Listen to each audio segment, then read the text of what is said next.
The storm had no mercy. It came fast and mean over the Emberstone peaks, the kind of storm that did not warn you before it arrived. One moment the sky was gray and heavy. The next, the wind was screaming through the mountain passes like something alive and angry, tearing at everything in its path. Ned Barlow held onto a rock with both hands and waited for it to pass. He was not a soldier. He was not an explorer looking for fame or fortune.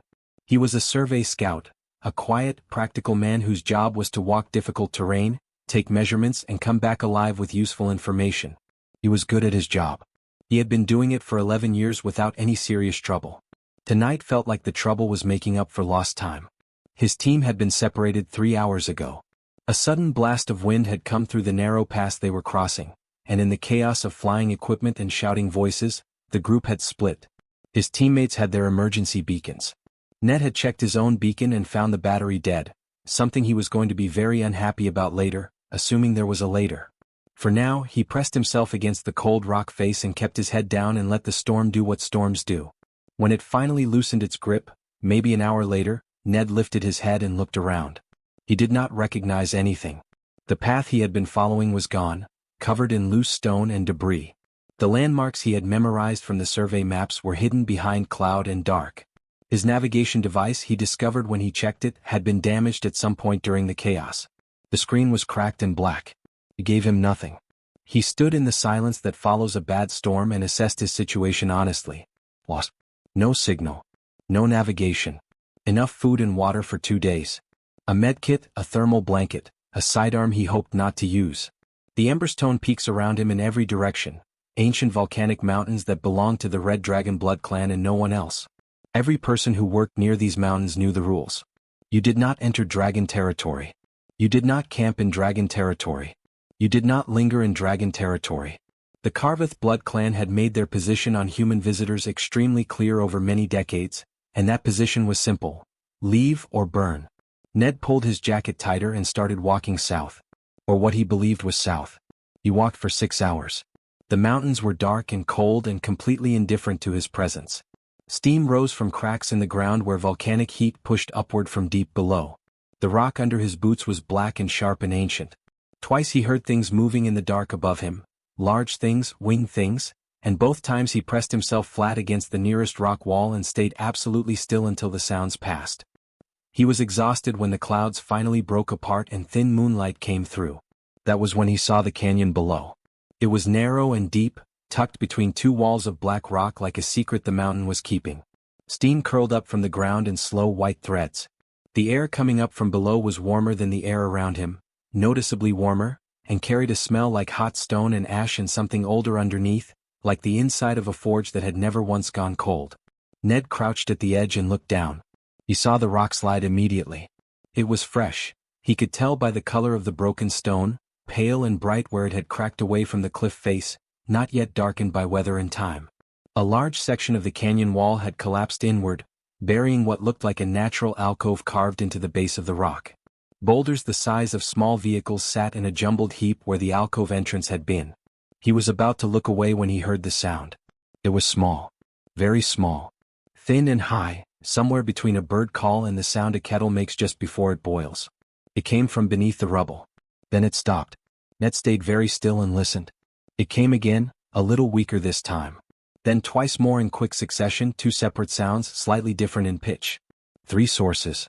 3 different sounds, all coming from under the same pile of rock. Ned did not make a decision exactly. He did not weigh his options or think through the risks or remind himself whose territory he was standing in. His body was already moving before his mind had finished processing the situation. Boots finding their way down the canyon wall, hands grabbing at the rock, descending toward the rubble pile with a focus that had nothing to do with thinking and everything to do with something simpler and older than thought. He reached the rock slide and started to dig. The rocks were heavy. Several of them required both hands and everything he had in his legs to shift, and even then they moved only a few inches at a time. His palms were cut within the first 10 minutes. Small cuts, the kind that sting without being serious, the kind you forget about while you are busy. He forgot about them. He talked while he worked. Not words that meant anything in particular. Just sound, low, steady, calm. The kind of voice you use to let something frightened know that you are not a threat. He had done it with animals back home when he was young. A dog caught in a fence. A sheep stuck in a ditch. The voice was the same regardless of what you were talking to. It was not about the words. It was about the tone. The sounds from under the rubble came and went as he worked. Sometimes they stopped for long enough that his chest got tight. Then they would start again and he would breathe out and keep moving stone. 40 minutes after he started, he lifted a flat slab of rock and found them. 3 dragon hatchlings lay in a small hollow beneath the collapsed alcove, sheltered by the way the larger boulders had fallen, protected from being crushed but trapped completely. They were small. Barely the length of his forearm from nose to tail. Their scales were deep red, almost dark brown at the edges, still soft-looking the way very young things always look soft, as if the world has not yet had time to harden them. Their wings were folded tight against their bodies. 2 of them had their eyes closed. The third opened its eyes and looked directly at him. They were the color of cooling embers, orange fading slowly to dark gold, and they were sharp and present and completely aware despite everything. The hatchling looked at Ned with those ember eyes, took a breath, raised its small head as high as it could manage, showed him a set of teeth that were more impressive than its size suggested, and made the most threatening noise it was capable of producing. It was not, in honest terms, a very threatening noise. Ned sat back on his heels and looked at all 3 of them. One had a wing at an angle that was not right. He could see it immediately, the way the joint sat wrong, the slight swelling where the bone had been pushed by the weight of the collapse. Not broken, he thought, but badly strained. Painful. The hatchling with the injury was one of the 2 with its eyes closed, and its breathing was shallow and too fast. The second one with closed eyes was simply exhausted, he decided. Its breathing was slower and more even. It was asleep or very close to it. The angry one with the ember eyes was still watching him. Ned opened his pack and took out his medkit. The process of treating the injured wing took a long time and required more patience than Ned had known he possessed. The hatchling hissed at every touch. It turned its head and showed its teeth repeatedly. At one point it managed to scratch his wrist hard enough to draw blood, which Ned accepted as entirely fair. He kept his voice low and even the whole time talking about nothing. The weather, the mountain, the color of the rocks, anything, while his hands worked carefully around the damaged joint, fashioning a soft brace from his bandaging material that would hold the wing still without restricting circulation. When it was done, the hatchling looked at the bandage on its wing. Then at Ned. Then at the bandage again. It did not hiss at him after that. He shared his rations next, soft pieces broken small. The exhausted one ate without fully waking, swallowing by instinct. The injured one ate carefully and deliberately, watching Ned the whole time. The angry one with the ember eyes snatched its piece from his fingers, retreated 2 steps, ate it in one bite and then slowly came back. Ned laid out his thermal blanket on the flattest ground he could find and sat down against the canyon wall. He did not invite them. He simply made himself still and warm and present and waited. The angry one approached first. It sniffed his boot for a while. Then his knee. Then it climbed onto his leg, turned around 3 times and lay down. The other 2 followed.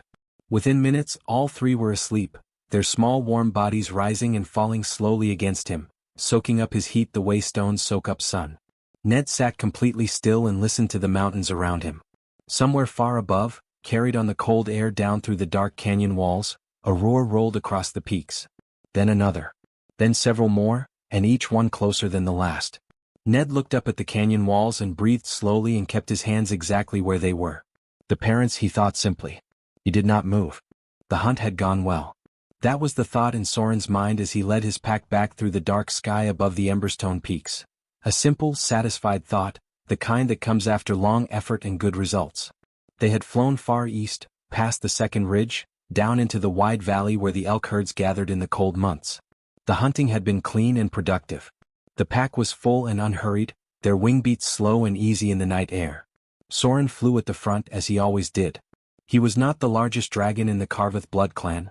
That distinction belonged to Old Pen, who was built like a small mountain and moved like one too. Soren was leaner, quicker, with a long scar running from his left jaw down to his shoulder that he had earned in the Second Territorial War and never thought about anymore. He had led this pack for 40 years. He knew each of them the way you know the rooms of a house you have lived in your whole life. Their habits, their strengths, their sounds, the particular way each one moved through the air. Behind him flew Ren, his tracker, lean and fast with sharp yellow eyes that missed very little. Behind her came Sable, the hatchling's mother, flying with the particular loose ease of a dragon who knew her young were safe at home and was looking forward to seeing them. Then Finn and Croft, the 2 young adult males, flying side by side the way they always did, talking in low rumbles about something that was probably not important. Then older and broad-winged, steady and unhurried as always. And finally Pen, enormous and quiet at the back watching everything. It was a good night. It had been a good hunt. Soren felt the simple satisfaction of a pack leader returning home with his people fed and whole. He smelled the dust before he saw anything. It was faint, just a thread of it in the cold air, the particular sharp smell of freshly broken rock, the kind of scent that comes when stone splits and the inside of it meets the air for the first time. Soren's wings slowed slightly. His head came up. He pulled the scent in carefully, reading it the way his kind read everything, thoroughly without rushing. Fresh. Very fresh. Within the last several hours. He said nothing yet. But he flew faster. The canyon came into view below and Soren's eyes found the nesting alcove immediately, found where it should have been, and found instead a collapsed wall of rubble and pale broken stone that sat in a jumbled heap across the canyon floor. He landed hard. The impact of his feet on the canyon floor sent a sharp crack of sound bouncing off the walls. He did not care. He was already moving toward the rock slide, his eyes scanning, his nose working, reading everything the scene was telling him. The alcove entrance was completely buried. The boulders were large and heavy and had come down fast, a sudden collapse, not a slow one. He pressed his nose close to the broken stone and breathed in. Thus, cold air. The warm familiar scent of his pack's young, faint now, fading, which meant they had not been here for some time. And underneath all of it, threading through everything else like a needle through cloth. Human. Soren lifted his head. The rest of the pack had landed behind him. Sable was already at the rock slide, pressing her nose to the stones, her eyes moving fast over the rubble with an expression that no member of the pack wanted to look at directly. Finn and Croft stood very still. Dot had her eyes closed, reading the air. Pen stood at the canyon entrance like a wall, saying nothing. Ren came to stand beside Soren. Human scent, she said quietly. It was not a question. Yes. Fresh. Within the last few hours. Soren's voice was level. Completely level. That was the thing about Soren that the younger pack members had learned to pay attention to. He got quieter when he was most dangerous, not louder. They were here during the collapse. Or after it. The young ones are not here, Ren said. No. Finn's voice came from behind them, sharp and young and already certain. They took them. Human poachers, they came up here 'cause the collapse somehow and took them while we were gone. We don't know that, Dot said. What else could it be? The nest is gone, the hatchlings are gone, and there's a human scent all over this canyon. What other explanation is there? Dot looked at him steadily. Patience costs nothing, Finn. Our hatchlings could be in a cage somewhere right now and you want patience. Finn. Soren said the name once, quietly, and Finn stopped speaking immediately. Soren turned to look at his young pack member for just a moment, a long, calm look that communicated several things without words. Then he turned back to Ren. Track it. Ren was already moving. She worked the way she always worked, low and methodical, her nose close to the ground, moving in slow sweeping lines across the canyon floor. She was the best tracker the Karvath pack had ever produced. She could follow a scent across bare rock in rain. She had once tracked a wounded elk for 3 days across 2 mountain ranges without losing the thread once. This scent was fresh and clear and easy, and it led directly down the canyon. The pack followed her in silence. They moved through the narrow canyon passage in single file, their footsteps careful and near soundless despite their size. Soren watched Ren's movements ahead and watched the canyon walls around them and kept his mind ordered and clear. He did not let himself think about the hatchlings in specifics.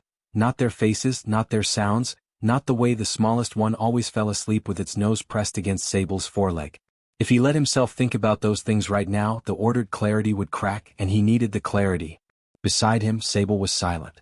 She had not spoken since they landed.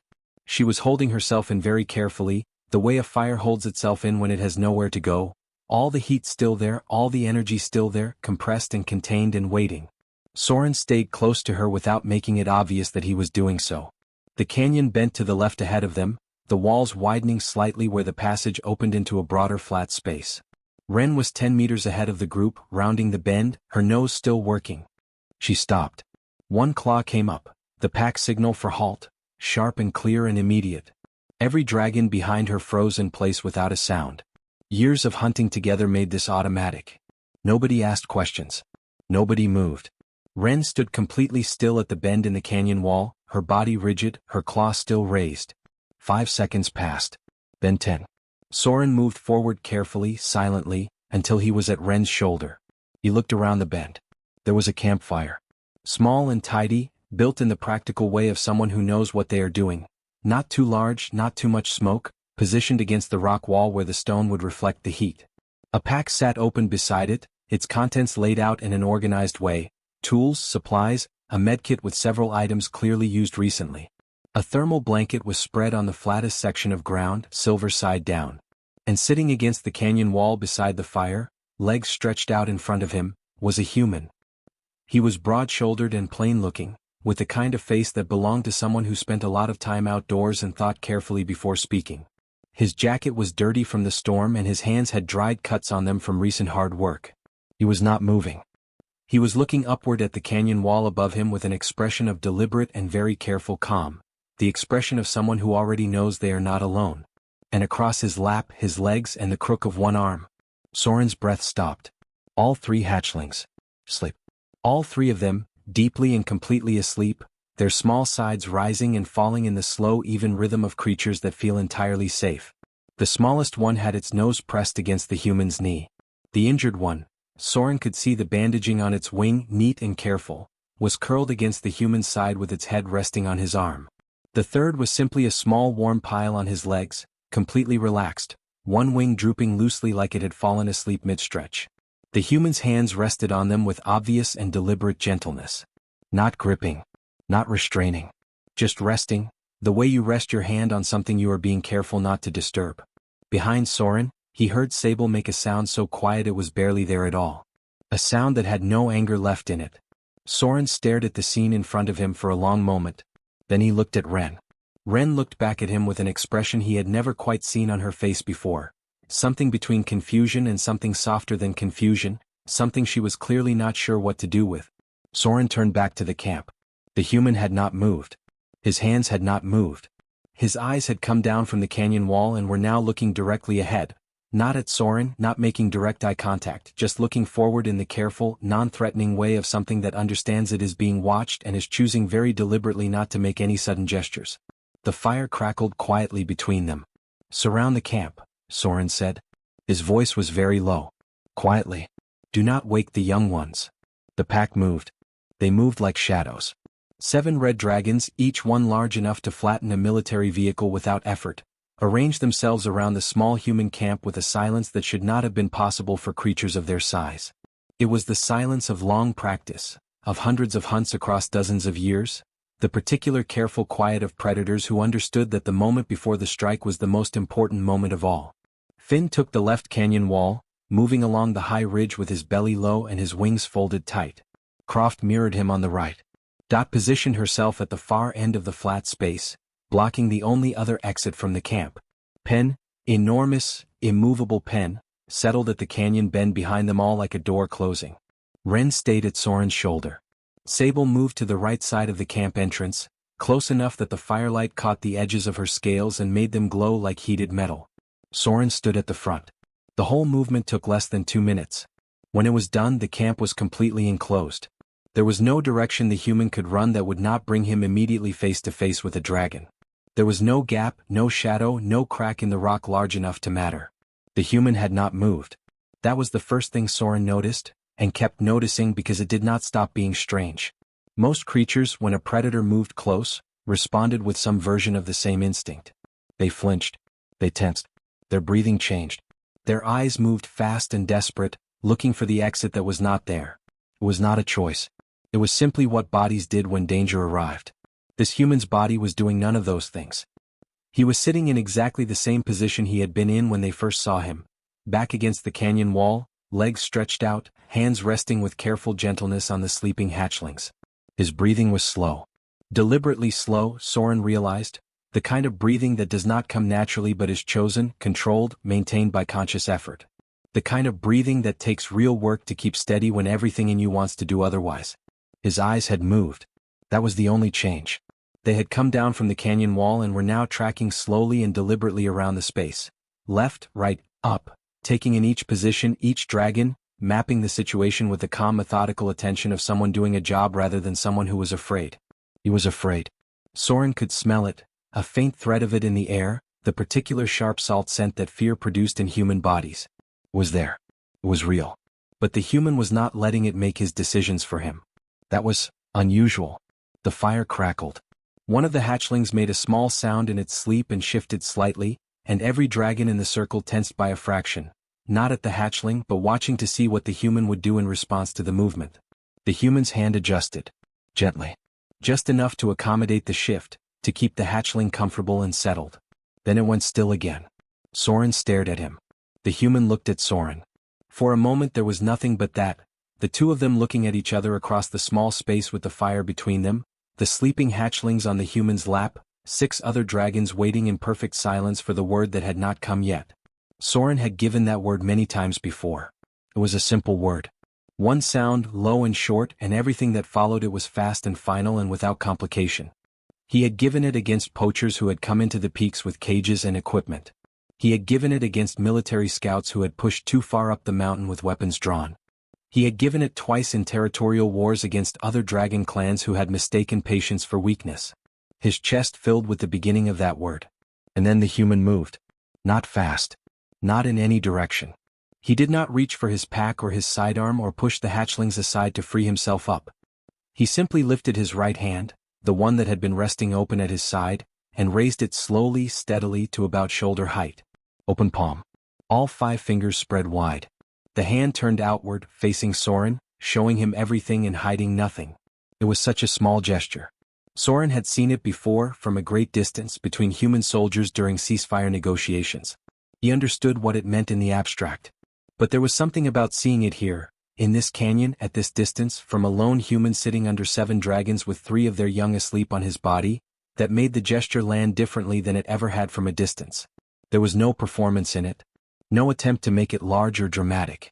The human simply raised his hand, held it open, and waited. Soren did not give the word. He did not know exactly why. He told himself he was gathering more information, that a pack leader acted on full knowledge and not on impulse, that there was still much here he did not understand. These were true things. They were also not the complete reason. The complete reason was standing at the right side of the camp entrance with her eyes fixed on her young with an expression that Soren had no intention of overriding without cause. The silence stretched. 5 seconds. 10. The fire popped softly. Somewhere above the canyon the wind moved through the peaks with a low hollow sound like breath through a long pipe. And then the smallest hatchling shifted. It did not wake. It was nowhere close to waking. It was deep in the particular solid sleep of young creatures that have recently been warm and fed and safe. But something in whatever it was dreaming made it move, pressing itself more firmly and deliberately against the human's knee, burrowing slightly as if trying to get closer to the warmth there. And as it settled, it made a sound. It was a very small sound. Barely anything. A soft, low note, content and sleepy and completely without concern for the situation it was entirely unaware of. The sound of a creature that is exactly where it wants to be and has no complaints whatsoever about any aspect of its current existence. The sound went out into the silence of the surrounded camp like a stone dropped into still water. And the entire pack went still. Not the stillness of predators ready to strike, that had a tension in it, a coiled quality, a readiness. This was a different stillness entirely. This was the stillness of 7 large and dangerous creatures all experiencing the same thing at the same moment and none of them knowing quite what to do with it. Finn's claws, which had been flexing slowly on the ridge above, stopped moving. Croft, who had been inching forward by degrees without quite realizing he was doing it, stopped. Let out a breath that was not quite a sigh and not quite anything else. Penn said nothing, which was normal, but the quality of his silence changed in a way that was hard to define and impossible to miss. Ren looked at Soren. Soren looked at the hatchling. It had its nose pressed so firmly against the human's knee that the tip of it was slightly squashed. Its small tail was curled loosely around the human's ankle. It looked, in the most complete and uncomplicated way possible, like a creature that felt entirely safe. Soren had looked at his pack's young sleeping many times. He knew exactly what they looked like when they felt safe and what they looked like when they did not. There was no confusion possible between the two. The body language of a sleeping hatchling was one of the most readable things in existence. They had not yet learned to hide anything. This hatchling was hiding nothing. Soren's chest let go of the word it had been holding. Slowly. Not all at once. But the word dissolved and did not come back. He looked at the human again. The open hand was still raised. Still waiting. Still showing him everything and hiding nothing, the same way the hatchling was showing everything and hiding nothing, both of them in their different ways doing exactly the same thing. Ren leaned slightly toward him and said very quietly so that only he could hear, "Look at the wing." Soren looked. The bandaging was neat and careful and clearly done by someone who knew what they were doing, firm enough to support the joint, gentle enough not to restrict. It had been done in the dark, in a cold canyon, by a human with cut hands, on a hatchling that had certainly not cooperated. Soren looked at the human's hands. The dried cuts across the palms and fingers. The evidence of hard work done in difficult conditions. Then he looked at the hatchling again. Then he took one slow step forward. "You," he said. The word came out large and deliberate in the cold canyon air. "Explain yourself." The human lowered his hand to rest back on the sleeping hatchling, keeping the movement slow and visible the whole way down. "I will," Ned said. His voice was steady in a way that Soren found, unexpectedly, worthy of note. "Where would you like me to start?" Soren took another step forward. Just one. But one step from a dragon of his size covered a lot of ground, and suddenly the distance between him and the human was close enough that Ned could see the individual scales on Soren's chest catching the firelight, deep red, each one edged with a thin line of darker color, like embers that had been burning for a very long time. Soren looked down at him. Ned looked up. The size difference was something that the mind struggled to process properly up close. Soren's head alone was larger than Ned's entire upper body. His breath came out in slow visible pulls in the cold canyon air, each exhale carrying just enough heat to be felt on the skin. His eyes, deep orange, old and sharp and full of things that had happened before Ned was born, were fixed on the human with an attention so complete and focused that it felt almost physical, like something pressing on the chest. "Start," Soren said, "at the beginning." His voice was low. Very low. The kind of low that had nothing to do with being quiet and everything to do with being controlled. The voice of something that had a great deal of force available to it and was choosing, for the moment, not to use it. Every word came out careful and deliberate, shaped by a mouth built for a different language and choosing this one with effort. "From the moment you entered this canyon," Soren continued, "every detail. Leave nothing out." Behind him, the rest of the pack had not moved from their positions. Finn and Croft were still on the canyon walls above. Dot remained at the far exit. Penn at the entrance behind them all. But the nature of their stillness had shifted. They were no longer coiled and ready. They were listening. Every one of them, Ned realized, was listening with the complete focused attention of creatures that understood something important was being said and did not want to miss any part of it. Sable stood to the right, slightly apart from the others. She had not looked away from her young since the pack arrived. Her eyes moved between the three sleeping hatchlings with a slow, continuous care, counting them, checking them, the way a mother checks and rechecks something she came close to losing. Ned kept his voice steady and began. He told it simply and in order. No extra words, no drama, nothing added to make himself sound better or braver than he had been. He told Soren about the storm and the separated team. The broken navigation device. The 6 hours of walking in the wrong direction through the dark. Finding the canyon from the ridge above and seeing the fresh rock slide below. "I heard sounds from under the rock," Ned said. "Small sounds. 3 different ones. I came down to find the source." "You knew this was our territory," Soren said. "Yes." "You knew what we do to humans who enter it." "Yes." "And you came down anyway." "I heard something alive under the rock," Ned said. "I wasn't thinking about territory at that point." Soren studied him. "Go on." Ned told him about the digging. The 40 minutes of shifting stone in the dark with cut hands. Finding the hatchlings in the hollow beneath the collapsed alcove. The two with their eyes closed, the one who had looked straight at him and shown its teeth. Something moved across Soren's expression when Ned described that moment. Just briefly. Gone before it fully arrived. Ned told him about the injured wing, the wrong angle of the joint, the decision to brace it. He told him about the rations, the thermal blanket, the talking while he worked. He kept his voice plain and factual, the same way he wrote his survey reports. Just the sequence of events, one after another, without decoration. When he finished, there was a silence. Soren let it sit for a moment before he spoke. "You are a military scout," he said. "Survey scout," Ned said. "I map terrain. I don't carry weapons beyond a standard sidearm. The difference is small from where I stand. I understand that. Your people have been pushing against our borders for 3 seasons, Soren said. The control in his voice was still there, but something underneath it had shifted slightly, something older and heavier coming through. Settlements at the base of the mountain. Survey teams on the lower slopes. Proposals to mine the eastern range. He paused. "We burned an outpost last year." "I know," Ned said. 3 humans died. I know that too. Does that not make you angry? It was not quite a question. Soren seemed genuinely curious about the answer.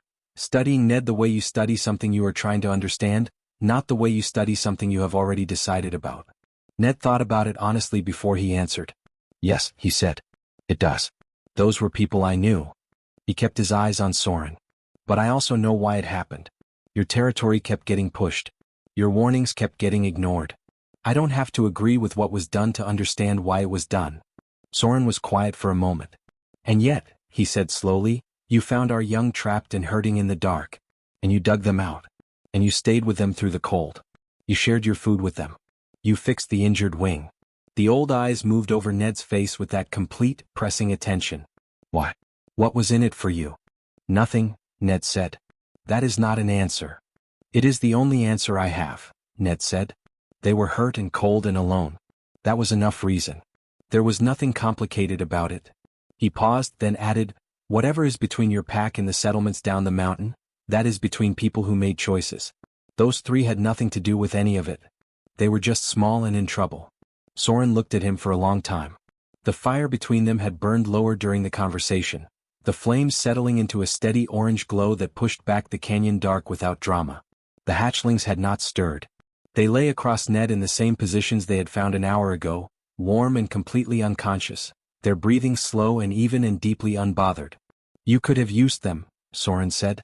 His voice had changed slightly, still low, but the controlled danger in it had shifted into something more like genuine difficulty, as if he was working through a problem that did not have a clean solution. As a shield. As a bargaining tool. A human with 3 Karvath hatchlings in his hands could have walked out of these mountains making demands. Our pack would have had no choice but to listen. Yes, Ned said simply. But you did not. No. Why? Ned looked at him steadily. Because they are children, he said. You don't use children. Not for anything. Not ever. That is not something I am willing to do regardless of what it might get me. He paused. And because it would have been wrong. Not complicated wrong. Just wrong. The word landed in the silence and stayed there. Soren said nothing. Behind him, Dot made a very quiet sound, barely audible, a low rumble that lasted only a second and then stopped. Penn at the canyon entrance shifted his weight slightly. For Penn, who moved about as often as the rocks around him, this was significant. Ren was looking at the hatchlings again, and then at Ned, and then at the hatchlings, with an expression that suggested she was doing arithmetic and kept arriving at the same answer. It was Sable who moved. She had been still for the entire conversation, standing apart, watching her young, holding herself in with that compressed and careful control. But now she stepped forward. Not fast. Not with any aggression. She simply walked forward with calm deliberateness, past Soren, past the fire, and stopped directly in front of Ned. She was close. Very close. Close enough that her warmth reached him clearly, a dry, steady heat like standing near a furnace, not unpleasant in the cold canyon air. She lowered her head until her eyes were level with his, the way you lower yourself to look at something you want to see properly. She looked at him. Not at his hands or his pack or his sidearm. At his face. At his eyes. The long, focused look of a creature reading something in another creature's expression that words could not have communicated. Ned held her gaze and did not look away. Whatever Sable found in his face, she looked at it for a long time. Then she straightened slightly, pulled in a slow breath and exhaled. The ember was tiny. A single small point of orange light, barely larger than a coin, that drifted from her breath and settled on the front of Ned's jacket. It glowed warmly for 3 or 4 seconds, orange fading to red, red fading to dark, and then cooled completely, leaving a small dark mark on the fabric without burning through it. Ned looked down at it. That is a debt mark, Ren said from behind him. Her voice was quiet and matter-of-fact. It means the Karvath pack owes you a life. Ned looked at the mark for another moment. Then he looked back up at Sable. I didn't do it for a debt, he said. Sable looked at him steadily. We know, she said. Her voice was low and even, each word chosen carefully. You stayed through the cold night. You gave your own warmth to children that were not yours, from a pack that has given your kind nothing but fire and grief. She paused. We know you did not do it for a debt. Her eyes did not move from his. That is exactly why we are giving you one. Soren watched all of this without speaking. When it was done, he looked at the debt mark on the human's jacket. Then at the sleeping hatchlings. Then at the human's cut hands, still resting with that same careful gentleness on his pack's young. He said nothing more. But he did not look like a creature preparing to give a word of destruction. He looked like a creature that had come into this canyon expecting one thing and found something else entirely, something it did not yet have a name for and was not sure it needed one. Nobody told Ned he could leave. Nobody told him he had to stay either. The pack simply settled. The way large creatures settle when a decision has been made and the tension that came before it has finally been allowed to go. Finn came down from the canyon wall and sat with his wings folded. Croft followed. Dot moved from the far exit to a flat rock near the canyon wall and lowered herself onto it with the slow, deliberate care of someone whose bones had been carrying a great deal of weight for a great many years. Penn stayed at the entrance, but his posture had changed. No longer a door closing, more like a wall that had decided it was simply a wall and nothing more urgent than that. Wren crouched near the fire and watched the hatchlings with her sharp yellow eyes, her expression unreadable in the way that trackers' expressions often were, taking everything in, giving nothing back. Soren had moved to the side of the canyon and stood there looking at nothing in particular, which Ned was beginning to understand meant he was thinking about something specific and did not want to be interrupted. Sable sat with her young. The hatchlings had woken slowly, one at a time, in the particular confused and gradual way of creatures coming up from very deep sleep. The first sign was the sleepiest one stretching. A long, full-body stretch that involved every limb going in a different direction simultaneously. Then the injured one, blinking slowly, looking around with the calm, unhurried expression of something that was not yet fully aware of its surroundings. Then the smallest one, which went from completely asleep to completely awake in about 1 second, sitting up straight and looking around the canyon with bright alert eyes as if checking whether anything interesting had happened while it was unconscious. A great deal had happened while it was unconscious. The smallest one looked at the adult dragons arranged around the canyon. It looked at its mother. It looked at Soren standing against the wall. It looked at Wren by the fire. Then it turned and looked at Ned, who was still sitting against the canyon wall in the same position he had been in for the last several hours, and it made the cheerful chirping sound that seemed to be its default response to finding Ned present. Sable gathered her young to her with a care that was almost painful to watch, the way she moved over them, checking each one, the low continuous sound she made that was not quite a purr and not quite a rumble but somewhere between the two. The injured hatchling pressed its head against her foreleg and closed its eyes again. The sleepy one climbed partially onto her foot and stayed there. The smallest one submitted to her examination with great impatience, clearly feeling that this level of checking was unnecessary and somewhat undignified, and then immediately turned around and went back toward Ned. This was when Ned decided it was time to pack his gear. He moved slowly and calmly, keeping his motions visible and unhurried. He folded the thermal blanket first, shaking the dust from it, folding it into thirds the way he always did, tucking it into the bottom of his pack. He repacked the medkit, checking each item as he returned it, noting what he had used. Bandaging. 2 antiseptic pads. A small roll of soft brace material, most of it gone. The smallest hatchling watched all of this with intense interest. When Ned stood and moved to the other side of the fire to retrieve his navigation device, broken but worth keeping, the hatchling followed him. 4 small steps, precise and purposeful, staying exactly 1 boot length behind him. Ned crouched to pick up the device. The hatchling sat down behind him and waited. He stood and moved back to his pack. The hatchling followed. Finn, watching from his rock, made a short low sound that might have been a laugh if dragons laughed, which Ned was not yet sure about. Ned rolled his spare jacket and strapped it to the outside of his pack. The hatchling sat beside his left boot and watched the rolling process with the focused attention of someone studying a skill they intended to learn. Ned buckled the side strap. The hatchling looked at the buckle. Ned checked the weight distribution of the pack. The hatchling looked at the pack. Then Ned shouldered it and turned toward the canyon exit. The hatchling walked around him in 4 quick steps and sat down directly in front of him. It sat very straight. Its wings were folded neatly. Its tail was wrapped around its own feet. And it looked up at Ned with eyes the color of cooling embers, wide and steady and full of something that was not quite a question and not quite a statement but somewhere in the difficult space between the two. Ned stopped. He stood there for a moment looking down at it. The canyon was quiet around them. The fire had burned to low orange coals. The cold mountain air moved through in a slow steady current that smelled of ash and deep rock. Somewhere above, the sky had begun to lighten at the edges, the first pale suggestion of morning working its way over the peaks. "I have to go," Ned said. The hatchling continued looking at him. "You have your family back," Ned said. He kept his voice quiet and even, the same voice he had used all night, the one that was not about words. "You are safe. You are warm. You have everything you need. The hatchling did not move. Ned looked at it for another moment. Then he crouched down slowly until he was at eye level with it, or close to it, given that even sitting straight the hatchling only came up to about his knee. It pressed its nose into his open palm immediately. The way it had done several times during the night, with a firmness that suggested this was not affection so much as a statement of some kind. A position being declared. Ned felt the warmth of it against his palm. The small exhale of breath. The slight pressure of the nose pushing forward as if trying to stay in contact with as much surface area as possible. He stayed crouched for longer than he needed to. Then he stood up. He stepped around the hatchling carefully, keeping his movements gentle, and walked toward the canyon exit without stopping and without looking back. He had learned, a long time ago, that looking back made leaving harder and did not change anything about the leaving. So he kept his eyes forward and his steps steady and he walked. He heard the small sound behind him, the quieter sound, the one that was not the cheerful chirp but the other one, the lower one that he had heard once before and still did not have a name for. He did not stop. At the canyon exit he turned once, just once because he was human and humans turn once, and looked back at the camp. Sable had gathered the injured hatchling close. The sleepy one was back on her foot. The smallest one was standing at the edge of the flat space watching him with those wide ember eyes, absolutely still, absolutely straight. Ned raised his hand. He walked on. Behind him he heard movement, small and quick and light, and then the sound of small claws on rock climbing fast.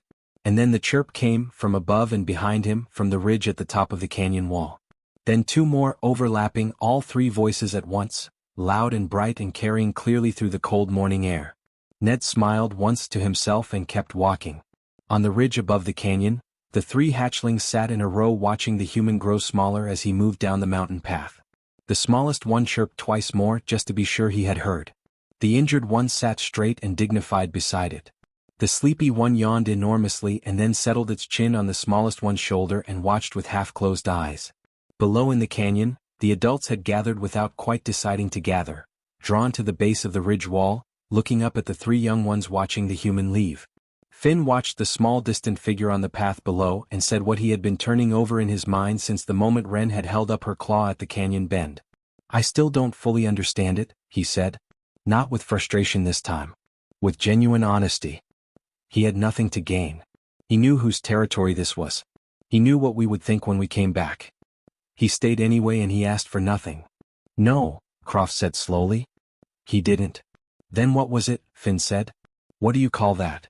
Nobody answered immediately. The figure on the mountain path was very small now, moving steadily downward through the pale morning light, growing smaller with each step. Dot had been quiet through all of it. She had been quiet through the entire night, through the confrontation, through Soren's questioning and Sable's ember mark. She had watched everything with her old careful eyes and said very little because very little had needed saying. Now she spoke. "There are humans," she said, "who cannot walk past something hurting." Her voice was unhurried, the way her voice always was, the voice of someone who had lived long enough to know that most things did not need to be said quickly. It is not a decision they make. It is simply what they are. It is built into them the way fire is built into us. She paused. You will not find them easily. They do not stand out in a crowd. They are often quiet. They do not talk about what they do. She watched the small figure moving down the mountain path. But when something small and hurt and alone needs help in the cold dark, they are the ones who climb down into the canyon. Nobody spoke after that. Soren stood at the base of the ridge wall and looked at the path below for a long time after the human had disappeared from view. Then he looked up at Wren. "Follow him," he said quietly. "Stay out of sight. Make sure he gets down safely." Wren was already spreading her wings. Ned filed his report 4 days after he came down from the mountain. It was a plain and practical document, the kind he had written hundreds of times before. 4 pages. Neat handwriting. Organized by section.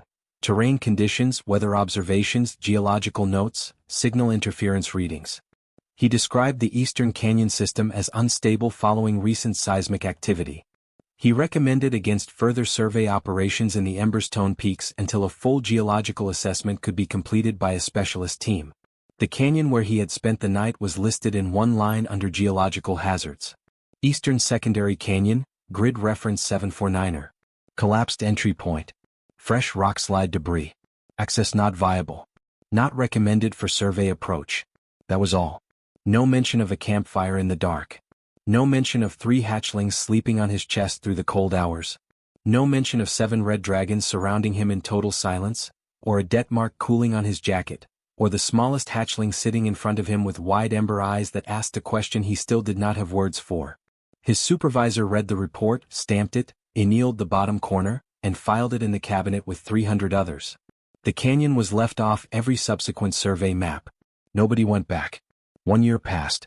The border tensions did not ease with time the way tensions sometimes do. They grew instead, slowly the way a crack in a wall grows, not dramatic enough on any single day to demand attention but adding up quietly to something that could not be ignored. 3 new mining companies had submitted development proposals for the eastern Emberstone Range. The proposals described rich deposits of volcanic or buried in the mountain rock, material valuable enough to make the risks worth discussing seriously in government offices far from the mountains themselves. The proposals moved through committees. They were studied and revised and studied again. Arguments were made about economic necessity and territorial boundaries and the practical difficulty of enforcing dragon land rights against the pressure of industrial demand. Slowly, with the grinding patience of bureaucratic processes, the proposals were approved. They were funded. They became a convoy. 14 vehicles rolled up the mountain road on a gray Tuesday morning. Heavy equipment carriers, engineering trucks, personnel transports, a mobile command unit at the rear. 200 people in total, most of them contracted workers who had been told the Emberstone Range had been cleared for operations and had no reason to believe otherwise. Ned was not among them. He was 3 mountain ranges to the west, running a routine survey on a river valley, when the emergency alert reached his comm device just after midday. He read it twice. Then he got in a borrowed vehicle and drove. He arrived 4 hours later to find the convoy stopped dead on the mountain road. The reason was immediately visible. A fissure had opened across the road surface approximately 2 kilometers ahead of the convoy's current position. It was wide and deep, steam rising from it in thick white columns, the edges of it raw and fresh. The road on the far side had partially subsided. No vehicle was crossing it. No vehicle could cross it. The convoy had stopped in a flat section of the road where the mountain fell away on the left side, giving a clear view of the lower slopes and a partial view of the ridge above.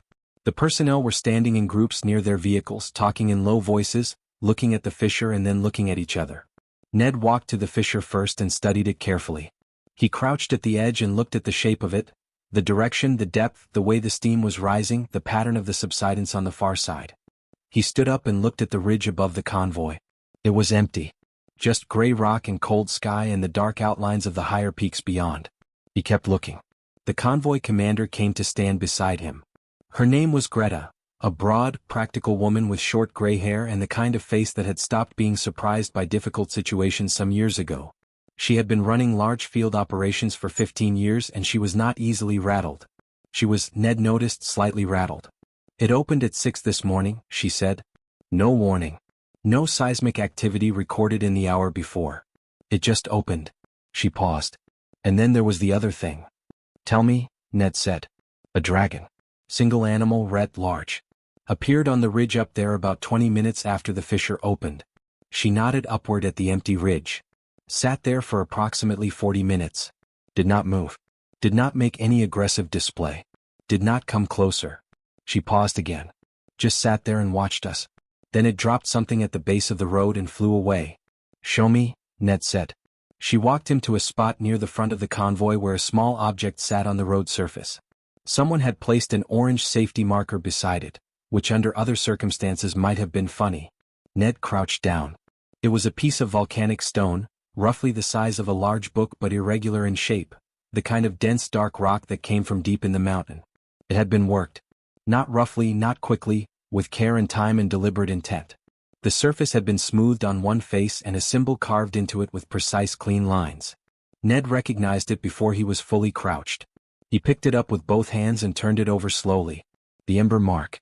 The carveth death mark, the same pattern that Sable had breathed onto his jacket in a cold canyon a year ago, now carved permanently into stone. The lines were deep and careful. Someone had spent real time on this. Someone had wanted it to last. Ned held the stone and said nothing for a moment. Greta was watching him. You know what that is, she said. It was not a question, she had seen his face change when he looked at it. Yes, Ned said. What does it mean? Ned looked up at the ridge. Still empty. Still just rock and sky. But he had the feeling, clear and certain, the particular feeling of being watched by something patient and still and very good at not being seen, that the ridge was not as empty as it looked. It means someone up there knows us, he said. Knows that we respond to things we can see and hold. Knows that a stone with a mark on it will be picked up and looked at and brought to someone who can read it. He turned the stone over in his hands again. It is not a threat. A threat would have looked different. A threat would have been 14 burning vehicles and no survivors to bring a message back. Greta looked at the fissure. The road opening was placed, Ned said quietly, exactly where it needed to be to stop the convoy without hurting anyone. Not in front of the lead vehicle. Not under a wheel. Across the road, far enough ahead that everything had time to stop safely. He paused. That is not geology. That is a choice. Greta was quiet for a long moment. What does the mark mean? She said again. Specifically. Ned looked at it one more time. It means we owe them something, he said. And it means they are reminding us of that debt. Not with fire. Not with force. He looked up at her. They are asking. That is all. They are asking us not to come further, and they are asking in the most careful and restrained way they know how. He held the stone out toward her. They could have burned this convoy flat at first light and there is nothing we could have done about it. Instead they opened a hole in a road and left a carved stone. He paused.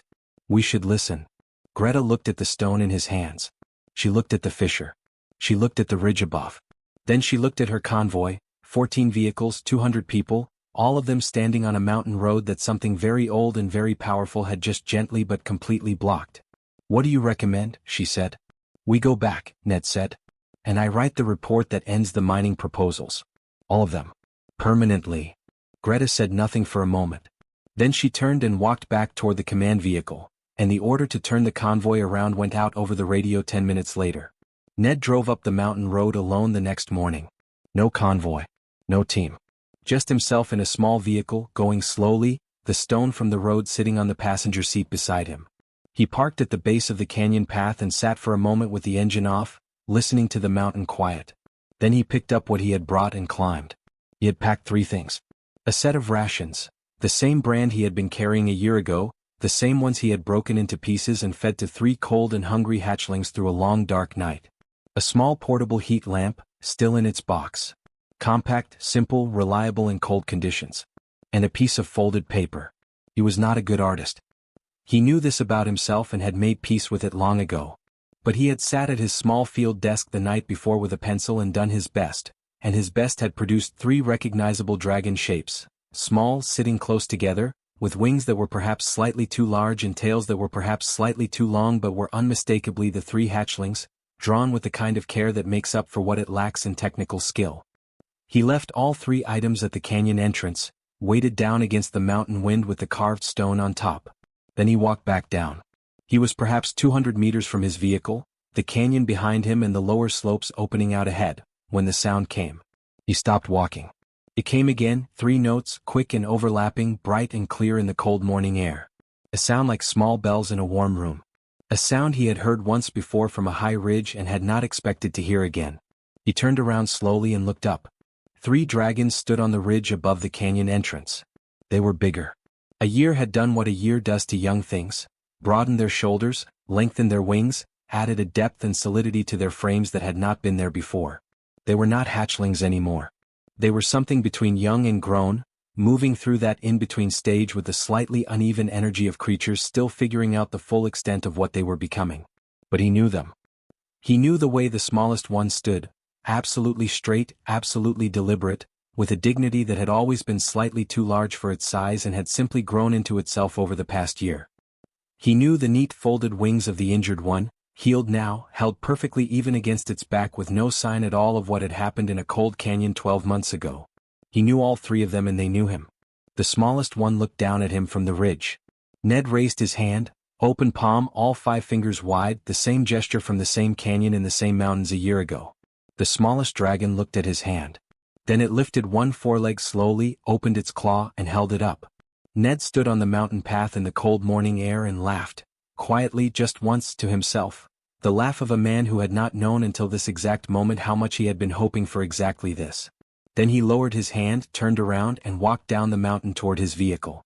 The mining proposals were formally rejected the following month. The official report cited seismic instability, ecological sensitivity, and significant geological risk in the Emberstone Peaks. The Carveth Canyon never appeared on any survey map. And in the fire songs of the Blood Clan, sung on cold nights when the pack gathered close in the mountain dark, a new verse had found its place among the old ones. It was short. It was simple. It had already begun to sound old in the way that true things always sound old even when they are new. It told of a human who came alone in a storm, who heard something small and hurt beneath the rock and did not walk past it, who stayed through the cold and gave his warmth and asked for nothing and left without looking back. It ended the same way every time it was sung. He had no wings. He had no fire. He had only his hands and he used them well. And the mountains remember him.